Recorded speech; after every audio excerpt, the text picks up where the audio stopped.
Bien, muchas gracias. Me siento contento porque Martín Bretón me sorprendió.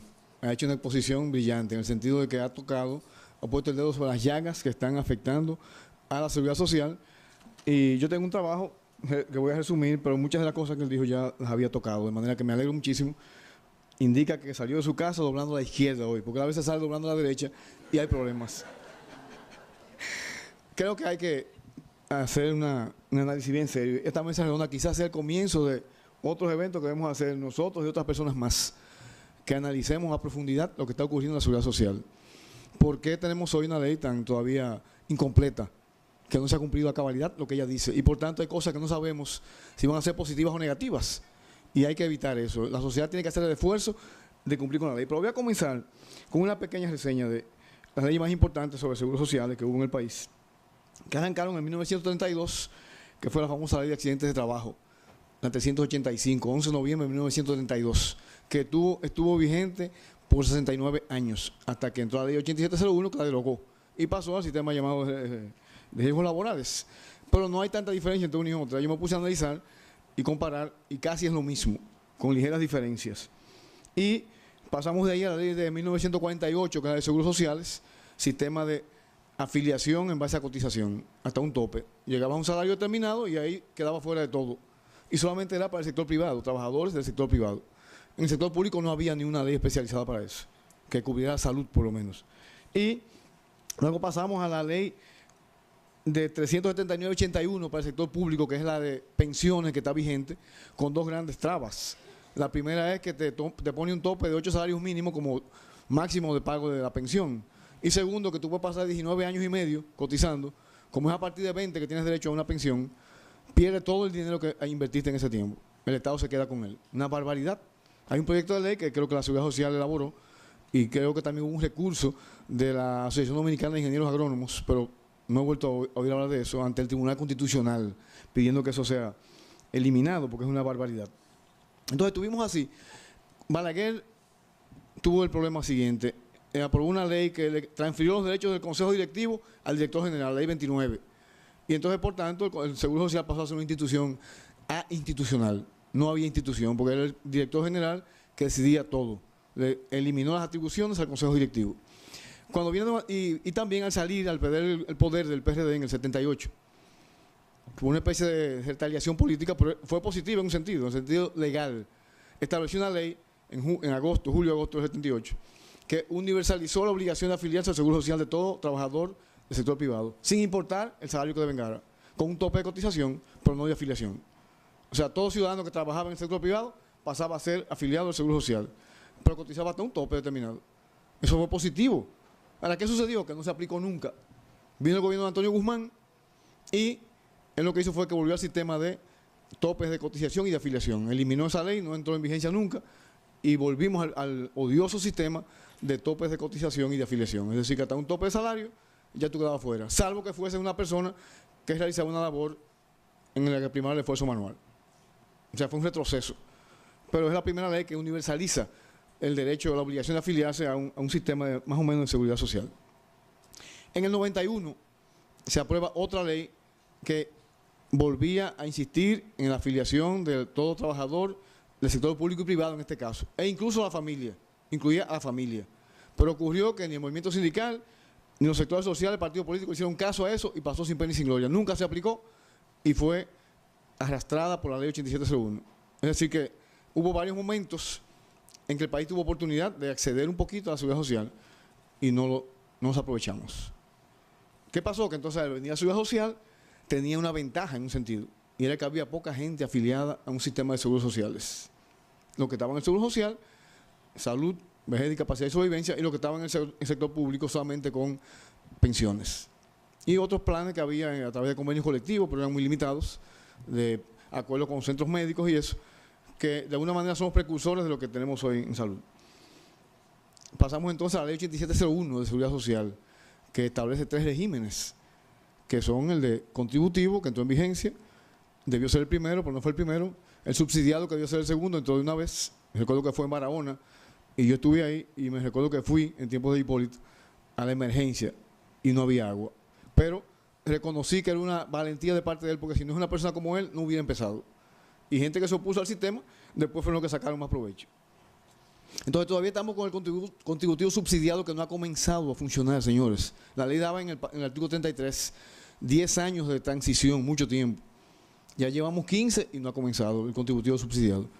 Y decía Martín, que el doctor Albuquerque le planteaba, que él entendía que debía ser eliminado. Yo con Martín digo que no, que lo que hay que adaptar la forma en que va a ser subvencionado económicamente. Porque, por ejemplo, un profesional independiente que gana bien, ¿por qué tiene el Estado que subvencionarlo? No tiene. Entonces, debe buscarse una fórmula que facilite. Hay una institución privada que es la MUSOL, Asociación Mutual de Servicios Solidarios, que Arimendi Díaz Santana, en una exposición en la DIDA, dio muchos detalles sobre eso. Era una caja de ahorro para obreros, de la CAS, Confederación Autónoma Sindical Clasista, ahora sindical, antes sindicato cristiano, ahora sindical clasista. Y ha sido exitosa, porque afilia a la persona como empleador virtual y a través de ella tú cotizas al sistema. Claro, tiene muchísimos enemigos, porque ha sido exitosa desde el sector sindical. Entonces, debe ser un modelo que tome el Consejo Nacional de Seguridad Social para poner en vigencia el régimen contributivo subsidiado, que es una necesidad. Yo incluso traje varios periódicos, yo al azar escogí varios que salen informaciones sobre problemas de salud de la persona dominicana. Y es una pena. Salen cosas que la gente reclama que dan vergüenza, que un sistema con 15 años de vigencia no debería existir. Entonces creo que esas cosas tienen que tomarse en cuenta para comenzar a aplicar, que el régimen contributivo subsidiado se comience a aplicar y que sobre la marcha se determine qué es lo que nos sirve de él o qué es lo que hace que el Estado tenga que invertir demasiado dinero para que no entre en vigencia. Porque lo que pasa es que, decía Martín, yo cogí el manual de organización del Estado antes de venir para acá y me puse a sacar las instituciones que deberían estar en la seguridad social, porque no lo están. Porque se hace campaña política con ellas. Fulano de tal va a ir a 2 o 3 cositas por allí, un bono va por aquí, un bono por allí. Eso es de seguridad social, pero está distorsionada. Si eso se lleva al sistema de seguridad social, las cosas mejoran muchísimo.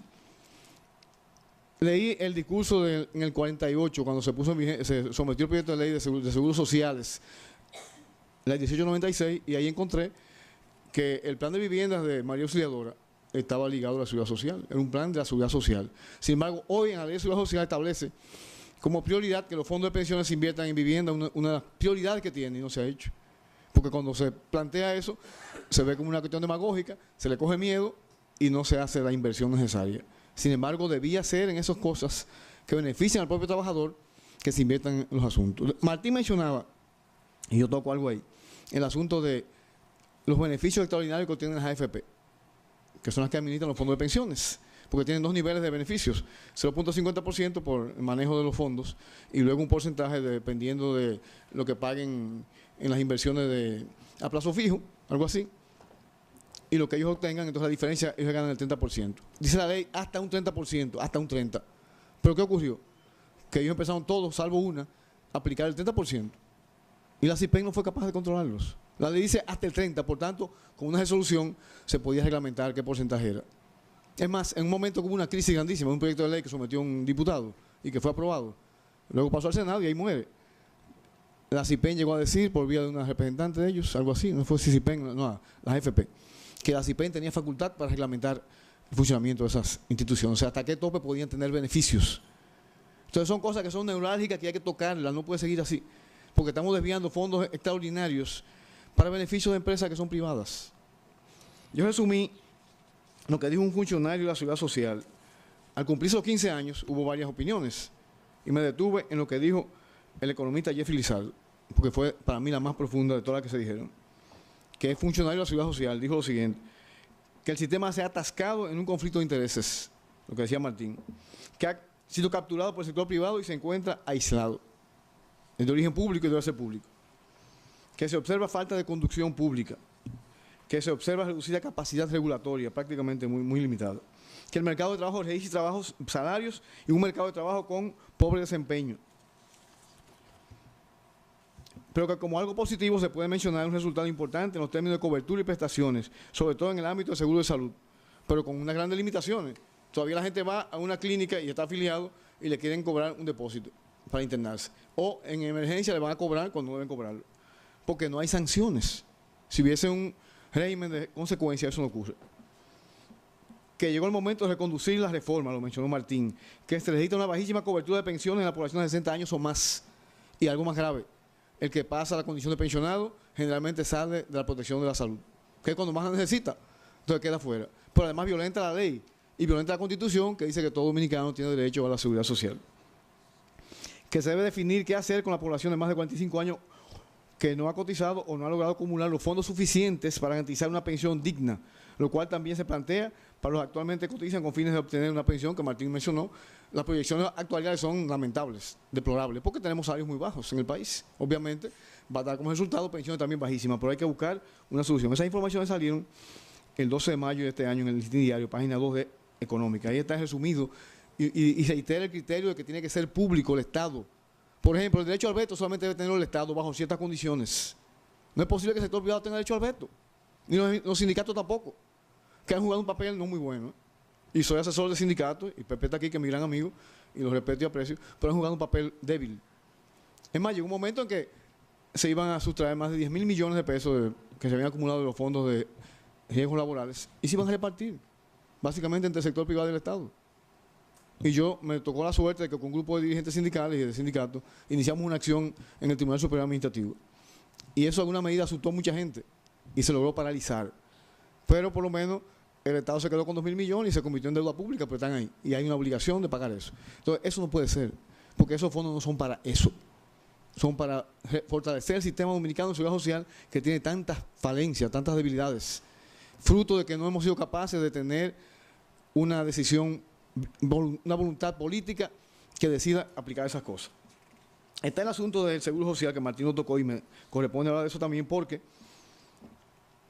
el seguro social es el pionero de la seguridad social en el país y debía ser la institución matriz, el modelo de la seguridad social. Por eso se dio un tiempo de 10 años con un subsidio decreciente para que al final terminara en cero y se autosostuviera, porque se convirtió en una ARS más la cuestión de riesgos laborales. ¿Qué pasó? Que todos los meses tienen que hacer un paro, una huelga para reclamar el pago de salario porque no aparece el dinero. Y cada vez tiene menos afiliados en su ARS. Por eso no podemos ocultarlo nosotros. Entonces, plantear que, creo que la CNTD planteó que los sindicatos manejaran el seguro, pero ellos han estado manejando el seguro y no ha funcionado. Entonces, no puede seguir así. Ahora con la ley 123.15, que es del Servicio Nacional de Salud, ellos van a pasar al Sistema General de Salud y van a tener que ir adaptándose a esa realidad. Pero hay un recurso de inconstitucionalidad contra esa ley que hizo la CNTD, que creo que es un error grave, porque el seguro no puede seguir en las condiciones que está dando lástima, cuando es la institución matriz que tiene casi presencia en todo el país, a través de policlínicas y clínicas, en todo el país. Y hay, por ejemplo, en Zona Franca hay lugares que los prefieren a ellos para el servicio, pero hay una gestión desastrosa. Dice Sabino Báez, que es el director actual, que el Estado le está aportando 272 millones, solamente, dice, mensuales, solamente 272 millones de pesos, y que lo otro lo completan con los servicios que ellos dan. Eso da vergüenza. Cuando la ley decía que en 10 años ya iba a quedar en cero el aporte del Estado, y cada día es mayor y cada día hay menos solución a los problemas. Tiene una escuela famosa de formación de especialistas en medicina, y ni eso siquiera lo pueden vender bien. Tú vas a cardiología y no hay nada, todo aparato está dañado. Entonces no cobran copago, pero tú tienes que ir a otro lugar a darte el servicio. Entonces es peor. Entonces tiene que replantearse el problema de que es una seguridad social que tiene que meterse en lo público, primero, que el Estado tiene que actuar, se me está acabando mi tiempo, y también, sin dejar de desconocer, porque no me gusta ser mezquino, que ni ser demasiado entusiasta, hay logros que se han obtenido. Yo vi un espacio pagado publicó la Seguridad Social, en la que habla de la cantidad de afiliados que han logrado en 10 años, 15 años. Pero, si tú te pones, yo me puse a ver 3 casos que yo conocía de personas, déjame ver cómo le ha ido a esta persona. Y las limitaciones son muchísimas. Son afiliados, pero tienen muchas limitaciones. Que tal enfermedad no te la cubre. Y eso ha mejorado. Que tal medicamento no se cubre. Y lo aumentaron de 3.000 a 8.000. Y yo me he beneficiado porque yo compro medicamentos. Entonces, me he beneficiado. Pero, a pesar de eso, reconozco esos logros, pero falta demasiado. Y una de las cosas fundamentales es que el Estado empiece a eliminar esas instituciones que son de asistencia social, con fines políticos, politiqueros, mejor dicho, de cada gobierno de turno, y que sean transferidas poco a poco al sistema dominicano de seguridad social. Sobre la DIA no voy a hablar por razones obvias, ya Martín habló de eso, pero es una defensoría que es importante. No me parece que el modelo de Indotel sea bueno, Martín, porque Indotel ha tenido un sistema desastroso para el usuario de servicio telefónico, poco eficiente. Y esos son un modelo quizá para ese aspecto específico, pero no me parece que sea el mejor de todo. Entonces, Los principios no cumplidos. El primero es el de universalidad. Ya llegó el tiempo de que se cumpliera, porque 10 años era suficiente y van 15. No se ha cumplido. El de integralidad, el de unidad, que muchos no son de seguridad social, pero se metieron ahí. El de equidad, el de solidaridad, el de participación, el de gradualidad. El artículo 33 decía 10 años, lapso de gradualidad. Se agotó. Y el de equilibrio financiero se ha cumplido en parte, pero no siempre. Martín hablaba del plan de servicio de salud, que es ilegal. Se aprobó el 19 de diciembre de 2006. 19 de diciembre de 2006. Todos los sectores lo aprobaron y era ilegal. Para que no entrara en vigencia el plan básico de salud, que no ha entrado todavía al cabo de 15 años. Eso es vergonzoso. Entonces, tiene que pelearse para que se comience a cumplir con eso. El artículo 5 habla de que solamente los extranjeros que sean residentes legales en el país pueden estar afiliados a la seguridad social. ¿Qué ha ocurrido? Es un artículo muy cerrado. Y fue una concesión para mí a los extraformalistas. Pero el sistema ahora es que está logrando poco a poco que, por ejemplo, los haitianos, que son la mano de obra extranjera más numerosa en el país, si tienen algún carnet o algo que los identifique, puedan estar afiliados. Todavía no se ha logrado plenamente, pero hay una resolución que lo establece ya. Pero pasamos 15 años en eso, 12 años, 13 años, empleadores recibiendo la labor de ese trabajador, beneficiándose de ella sin tener que afiliar a la seguridad social. Entonces no le pagaban nada prácticamente. Debieron tomar una sentencia suprema que del 17 de septiembre de 1997, en el área laboral, que dice que aún una persona no sea legal, tiene derecho a reclamar sus prestaciones laborales y demás derechos laborales. Porque si el empleador lo contrata, sabiendo de eso, no puede luego beneficiarse de esa debilidad. Entonces, en la seguridad social tiene que hacerse algo parecido. Porque si bien el convenio 19 de la OIT establece que en el caso de riesgo de accidentes hay obligación de afiliarlo, de atenderlo, pero no es posible que una persona trabaje aquí y entonces luego se diga no puede afiliarse porque no tiene una cédula, que es otra exigencia exagerada. La cédula es un documento de identidad personal, pero no es el único. Puede ser un pasaporte, puede ser una licencia de conducir, que es oficial.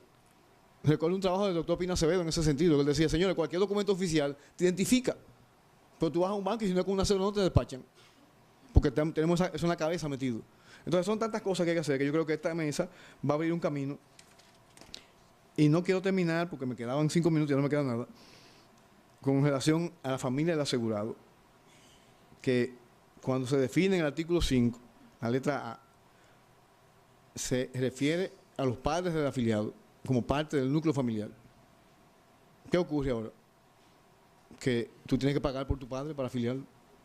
Eso es una barbaridad y violatorio a la ley de seguridad social y al sentido de la seguridad social. Entonces tienes que pagar un dinero adicional para afiliar a tu padre, lo cual resulta un absurdo, salvo que él esté por otro lado o no viva contigo, pero si está dependiendo de ti. En tu pago mensual que tú haces, ahí debe estar tu padre o tu madre, y no están. Tienes que pagar adicional. De modo que es demasiado beneficio, por eso decía Jeffrey Lizardo, está atrapado por el sector privado, la seguridad social, y tiene que sacudirse de esa coyunda o terminaremos muy mal. Muchas gracias.